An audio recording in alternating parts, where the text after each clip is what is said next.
নমস্কার বন্ধুরা, শিপ্রা সিম্পল ব্লগে তোমাদের সকলকে জানাই স্বাগত। আজ আমি চলে এসেছি তোমাদের সাথে নিত্যদিনের তারা মায়ের চরণ সেবা শেয়ার করতে।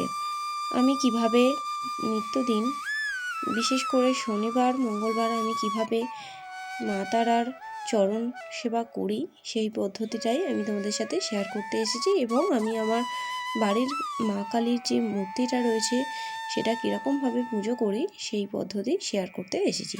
তো চলো তাহলে দেখে নাও তোমরা। আমি আজকে সকাল সকাল স্নান টান সেরে ঠাকুর ঘরে চলে এসেছি শুদ্ধ বস্ত্রে। এসেই প্রথমে আমি আগে গঙ্গা জল দিয়ে হাতে নিয়ে 3 বার মাথায় ছিটিয়ে নিলাম। তারপর মুখে ছিটিয়ে নমো বিষ্ণু করে আচমনটা করে নিলাম। তারপরে পূজার সমস্ত সামগ্রীর উপর আমি গঙ্গা জল ছড়িয়ে দিলাম। তারপরে আমি ধূপ আর দীপটা জ্বালিয়ে নিলাম। এখন আমি ধূপটা সমস্ত ঠাকুরকে দেখিয়ে দিচ্ছি, কারণ আমি এখন পূজায় বসবো। তোমরা তো সকলেই জানো যে পূজায় বসার আগে ধূপ আর দীপ জ্বালিয়ে নিতে হয়, তাই আমিও সেটাই করে নিলাম। আর এখন আমি একটু চন্দন বাটবো, লাল চন্দন বাটবো, সেই জন্য একটু গঙ্গা জল নিয়ে নিলাম, নিয়ে লাল চন্দন বেটে নিলাম। এখন আমি সমস্ত ফুলের মালাতে লাল চন্দন দিয়ে দিলাম।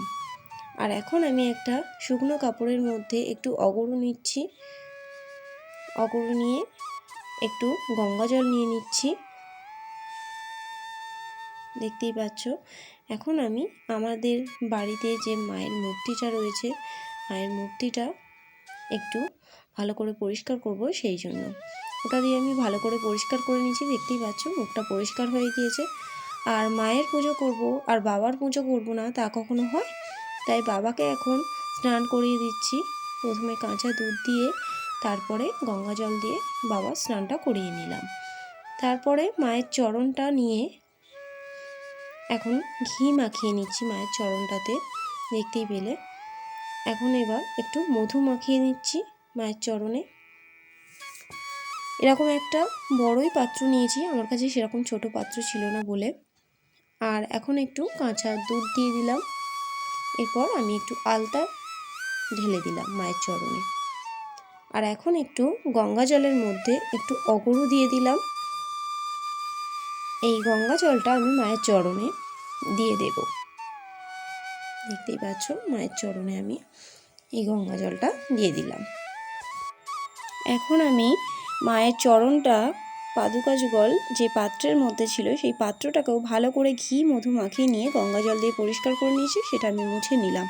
আর এখন আমি মায়ের পাদুকা যুগল আমি শুকনো এই কাপড়ের মধ্যে নিয়ে নিয়েছি, ভালো করে মায়ের চরণটা মুছে নিচ্ছি শুকনো করে। দেখো আমি এবার মায়ের চরণটা মায়ের সামনে রেখে দিচ্ছি। আর এখন আমি লাল চন্দন বেটেছিলাম, সেই লাল চন্দন নিয়ে একটু মাকে পরিয়ে দিচ্ছি। আর পাদুকা যুগলেও একটু লাল চন্দন আমি দিয়ে দিলাম মায়ের চরণে। আর এখন একটু সিঁদুর নিয়ে মাকে আমি পরিয়ে দিচ্ছি, মায়ের কপালেও একটু সিঁদুরের টিপ পরিয়ে দিলাম। এখন আমি ফুলের চুবড়ি থেকেই জবা ফুলের মালাটা নিয়ে নিচ্ছি। এই জবা ফুলের মালাটা আমাদের ঘরেই গাঁথা, আমাদের বাগানের যে সমস্ত ফুল, মানে বাগানের জবা ফুল দিয়েই এই মালাটা গাঁথা হয়েছে। দেখতেই পাচ্ছ কত জবা ফুল। মালাটা আমি মাকে পরিয়ে দিলাম। আর এখন আমি বাবাকেও ফুল অর্পণ করে দিলাম। আর এখন আমি মাকে ফুল অর্পণ করব। তা আমার কাছে আজকে বেলপাতা ছিল না, জানি বেলপাতা দিতে হয় মাকে, কিন্তু আমার কাছে বেলপাতা না থাকার জন্য আমি আজকে মাকে দূর্বা আর জবা ফুলই নিবেদন করছি।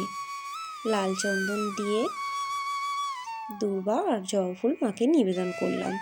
এখন আমি মায়ের চরণে এই জবা ফুলটা নিবেদন করলাম। এখন আমি মাকে ভোগ নিবেদন করব। আর আজকে মায়ের খাবারের থালাতে দিয়েছি একটা সন্দেশ, একটা লাল বাতাসা আর একটু আপেল। আমার কাছে নিত্যদিন যা থাকে আমি তাই দিয়েই মাকে সেবা দিই। আর একটা জবা ফুলের পাপড়ি দিয়ে দিলাম মায়ের ভোগের থালাতে। আর মায়ের জলের গ্লাসটাতেও একটা জবা ফুলের পাপড়ি আর একটু কুচো ফুল দিয়ে দিলাম। এখন আমি মাকে ভোগটা গ্রহণ করার জন্য প্রার্থনা করব। তার জন্যই আমি মায়ের সামনে একটু ভোগটা তুলে ধরলাম আর তারপর মায়ের সামনে ভোগটা রেখে দিলাম। আর এখন আমি প্রদীপ দিয়ে একটু মাকে আরতি করে নিচ্ছি। আর এরপর আমি একটু ধূপ দিয়ে মাকে আরতি করে নিচ্ছি। আর আজকে একটু কর্পূর দিয়েও আরতি করব, সেই জন্য আমি কর্পূরদানিতে একটু কর্পূর নিয়ে নিলাম আর এইভাবে কর্পূরটা জ্বালিয়ে নিলাম। আর এখন আমি মায়ের সামনে কর্পূর দিয়ে আরতি করে নিচ্ছি। আর এই আরতির পর আমি শঙ্খ ঘণ্টা বাজিয়ে আমার পুজো সম্পূর্ণ করব আজকে।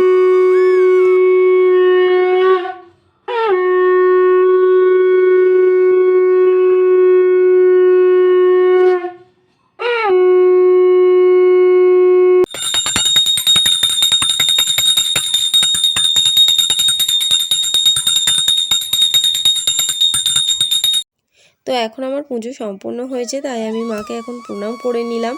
তো এই ছিল আমার নিত্য তারামায়ের চরণ সেবার পদ্ধতি ও নিত্য কালী পূজার পদ্ধতি। তোমাদের কেমন লাগলো আমাকে কিন্তু কমেন্ট করে জানিও। ভালো লাগলে লাইক করে দিও। আজকের মতো টাটা।